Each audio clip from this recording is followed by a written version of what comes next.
Hi, sis.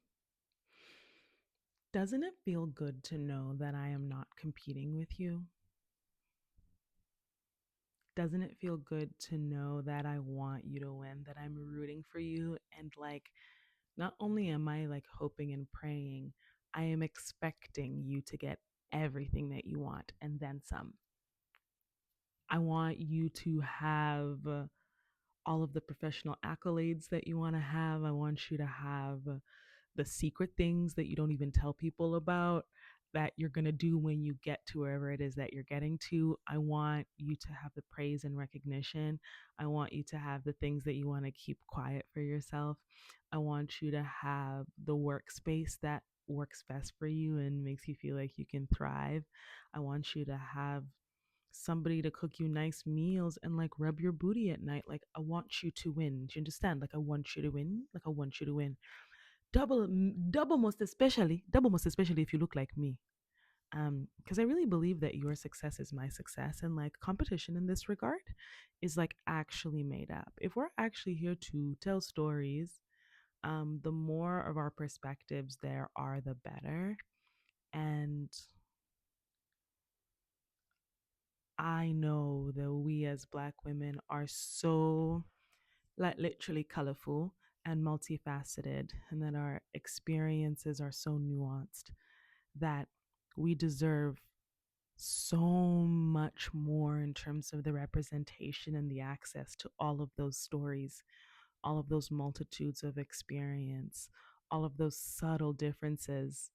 Um, and I can't wait to continue to be in and build a world in which that is more and more of a thing, and that is a thing that will be protected, nurtured, showcased. And technology has its positives and negatives, doesn't it? Like I mean, it's really nice to be like, wow, it's so easy with this box in my phone that I could find this picture that I took in 2014 or whatever, that I can get there with the touch of a literally the touch of my hands. But then at the same time, it's like we live in a surveillance state. By the way, pre-Palestine. Yeah, so whoa, I just I went I'm back. um I was talking about wanting to see you win and wanting you to have everything, and I was talking about technology, and I was trying to say that the nice thing about technology is the fact that I feel like it does make things harder to destroy. Our art won't be destroyed. I was watching a thing today, and it was about how stupid ass Europe has 90% of Africa's cool ass artifacts. What the hell? What the hell do y'all say?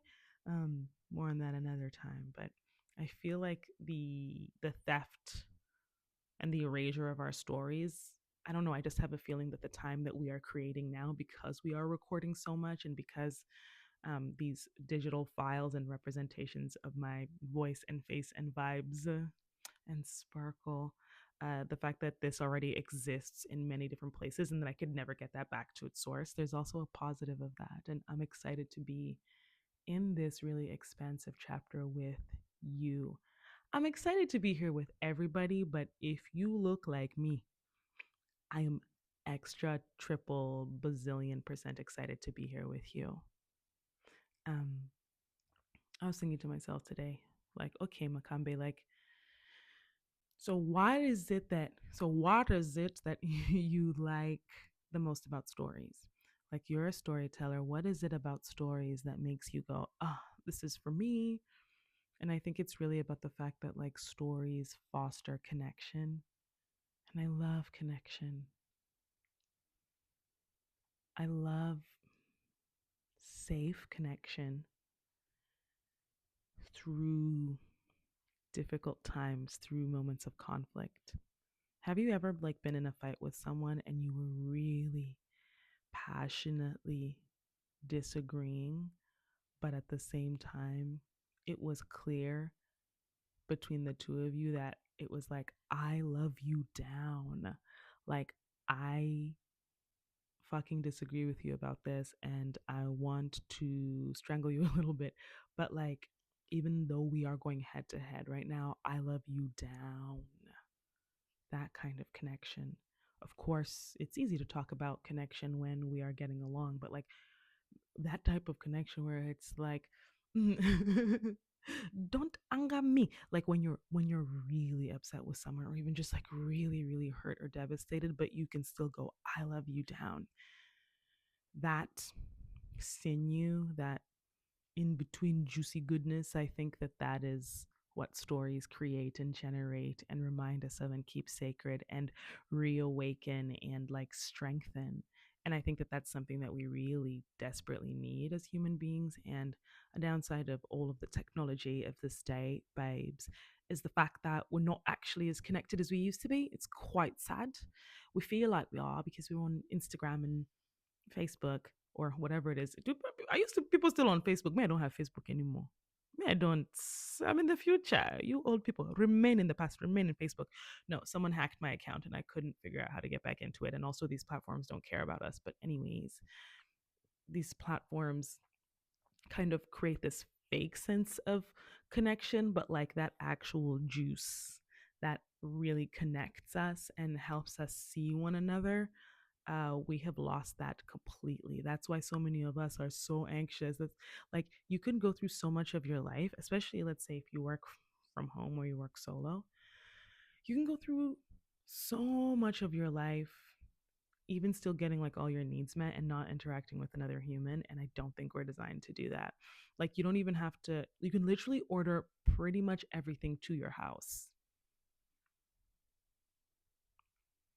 That's not good for us. We're not designed to be like that, I don't think. And so uh, I love that stories are the thing that like refill that cup. And I love that stories can sort of pierce through, I don't know, they can pierce through, full stop. I love that stories can like reemerge, reappear, that they're kind of like always floating around, and that we can pick them up sort of when we want to.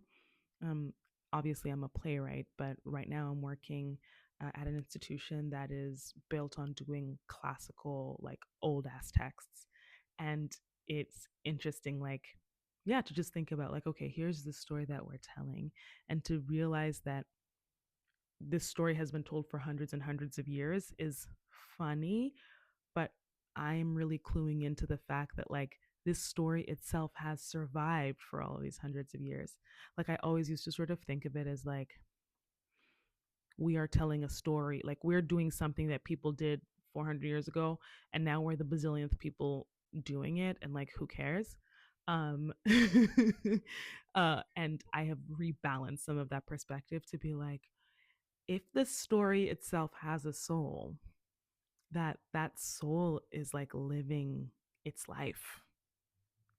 Isn't that kind of cool to look at it that way, that like that soul is doing it, and then like one day that soul might die, like, and that death is basically like the last time anybody ever sees, watches, interacts with that, I don't know, Hamlet, let's say.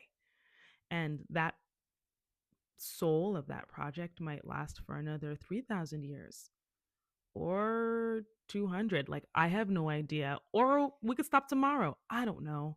um uh this is not about Hamlet, but it's just about thinking about the way those connections sort of happen with us throughout time. So Hamlet now versus Hamlet 100 or 200 or 300 or 400 years ago is, it's all just opportunities to foster connection. So the idea that this piece of work has been doing that for the last several generations, like it has always had the exact same job. Like the soul of Hamlet the play knew its assignment, and it came here and it was like, I'm just going to connect these hoes. I'm going to connect these hoes. They're boring. They're not listening to each other. They need to think about power a little bit. They need to like get with their morals. Okay, we should explore just like, I don't know, a little bit of mental illness and madness. Like they need to talk about that shit. So I'm just going to do that until I can't be a strong enough offering to do that. Ooh, I've never thought of it like that. Ooh, I'm cooking. Hmm. Oh, sorry. I'm just like, do you ever say something? You're like, but I'm smart. Let me go and write that down. I'm smart. I should tell someone that idea. That's a good idea. Stories keep us connected. And something that I realized this morning, or I'm starting to realize, is that if I'm making stories to keep us connected and help us connect and think about how we connect and hopefully connect better, and I'm a very ambitious little being. I want everything. So if I have goals of like when I make it to the top, let's say my goal is to win 79,000 Oscars, let's say. Um, the idea of winning those Oscars is really just, it's not about the hunk of metal. It's more just about the representation that you told a story and that it connected with people who are really good at telling and listening to and observing and supporting stories. It, it's the idea that it like resonated with lots of people, including a jury of people that you may have never met, right? It's, hmm,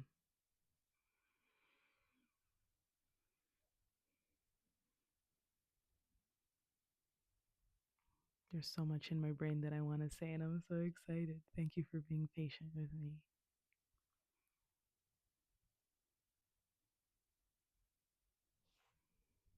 Hmm.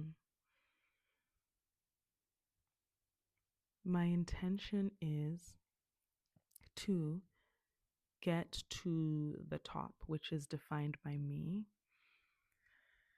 There's like certain particular things that I have a list of that I want to do before I leave the earth that I think I can do. And some of those things include having certain storytelling accolades, some which fit into the general society definition of like, you are successful as an artist, and some which are just my own definition, and some which are my ancestors' definition. And yeah, there's a whole list of things. And so I am very focused on my work and creating stories. And I am reflecting on the fact that in the last couple of years, I feel like in the hustle and the grind, I haven't been as good as like nurturing and maintaining my connections, my like emotional connections, my like friendship and family connections in particular.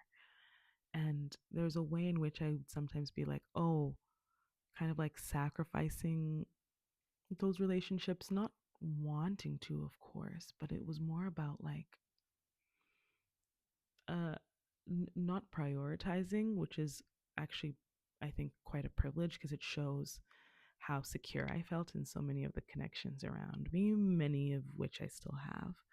But I'm thinking about in this moment like, girl, you let some of those connections go or kind of die on the vine, and you did it because you thought it was worthy to sacrifice those connections of people who were, in your day to day or willing to be in your day to day for working on your craft, which there's nothing wrong with being focused. But my point is like, you sacrifice the connections of the real people in front of you because you were imbalanced with how much you needed to work at your craft, which is telling stories, and you're trying to get to a certain place where you're telling those stories, and being in that place of success in telling those stories means that you are reaching a lot of people, means that you are impacting a lot of people, and the goal of reaching and impacting all of those people is to foster connection through the story.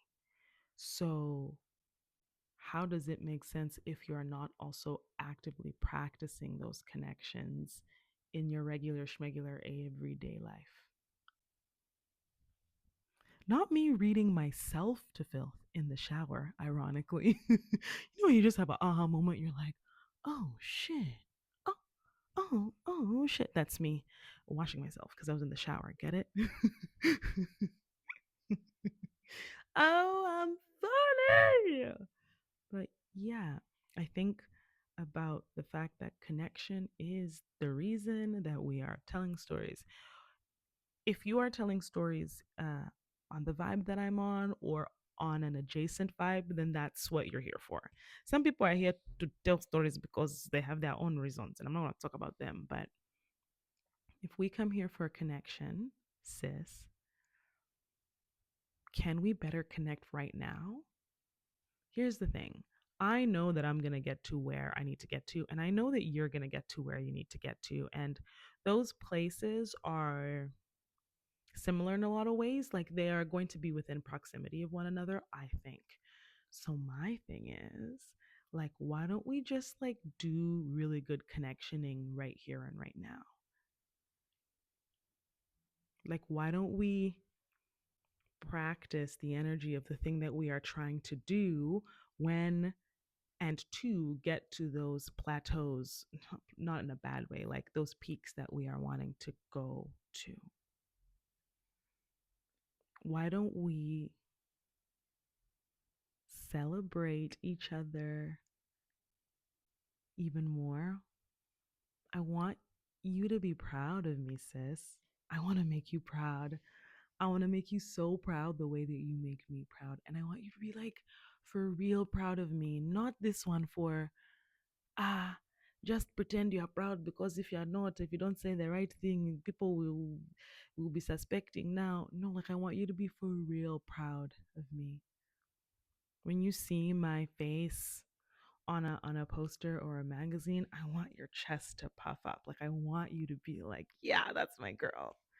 And my intention is to do that for you with the biggest love and enthusiasm and purity in my heart.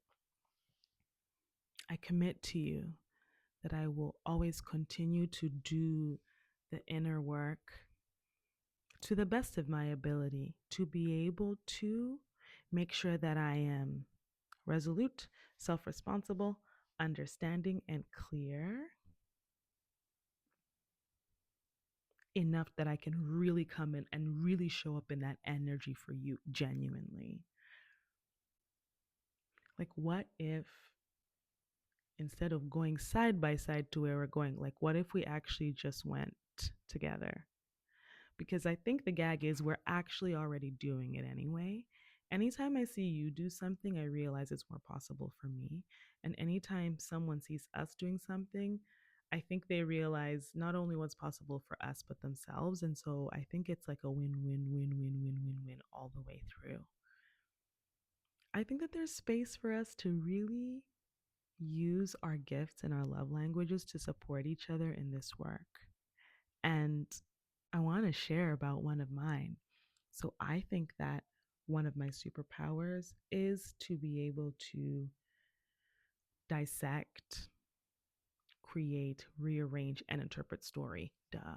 But as a person who, I mean, I've been writing since the jump, and I focused on both acting and playwriting in my theater degree. So I have been like those two parts of my practice are my practice. There isn't a separation for me.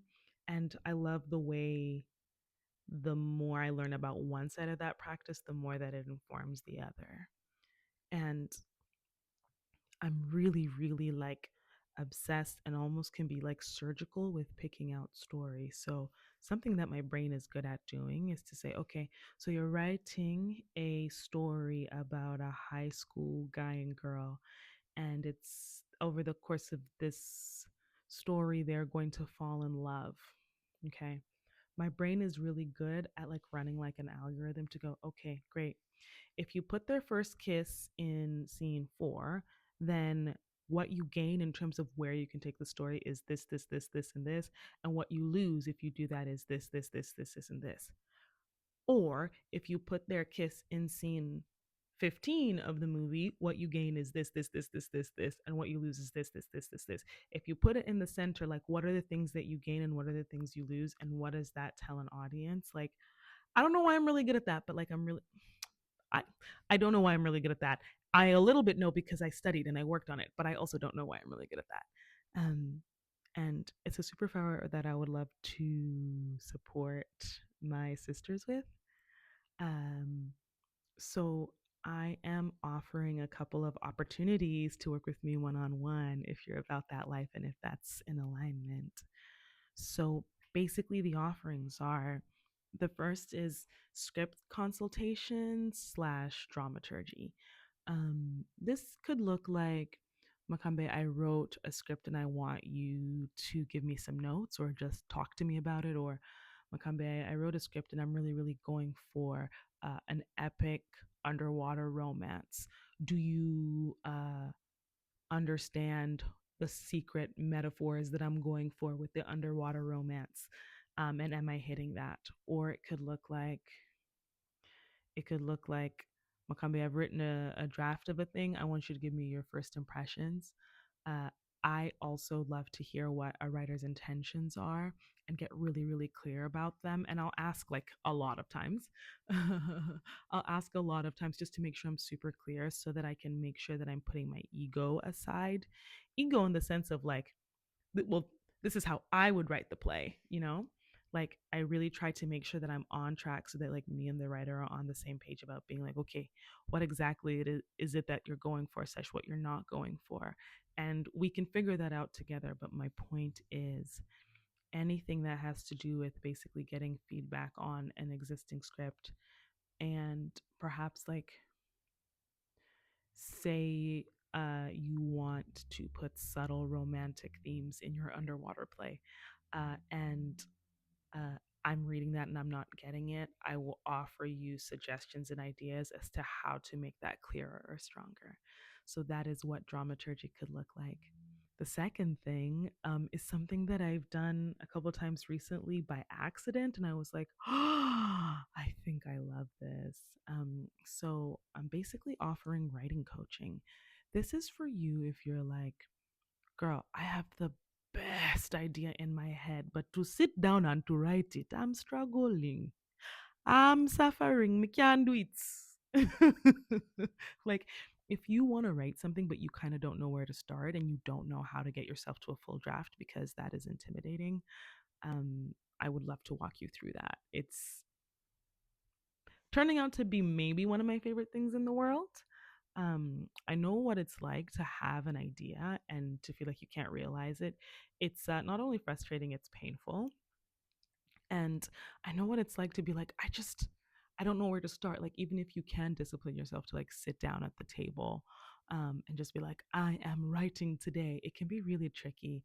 Writing is like, of course, there's like craft and technique, but there's also just like, it's a weird psychological mind fuck sometimes. And depending on where you're at, it can be really hard to access the safe space that I know you have felt because if you're an aspiring writer or an existing writer and you're still watching this, like I know you know this feeling for sure.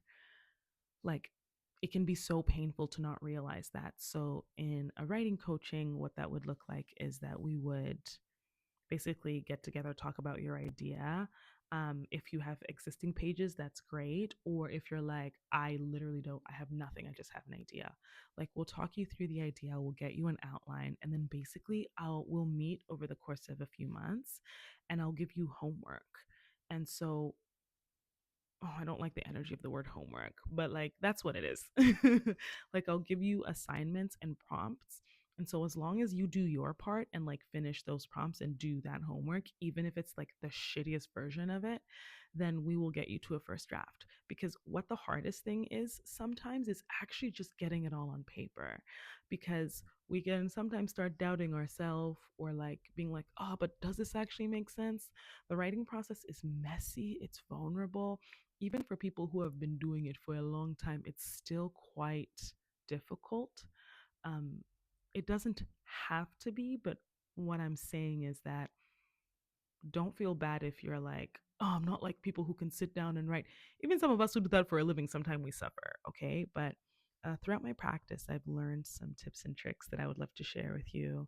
And these are tools that I would hope that you'll be able to use even once we're done working together.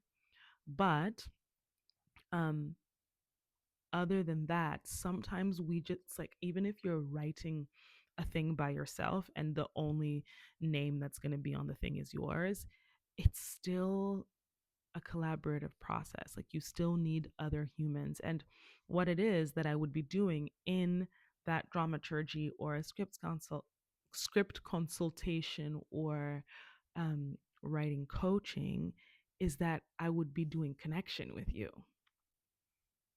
Like sometimes you just need someone to actively pour and nurture your own connection with the soul of your script. And like I would love to do that for you. And sometimes you just need to like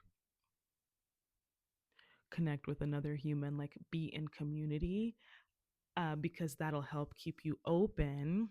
When we do it intentionally, of course, like that'll help keep you open so that when you download the all the information that you need to in order to write it, like that channel's already open. Because I know you got an idea for something. I know you got an idea for something.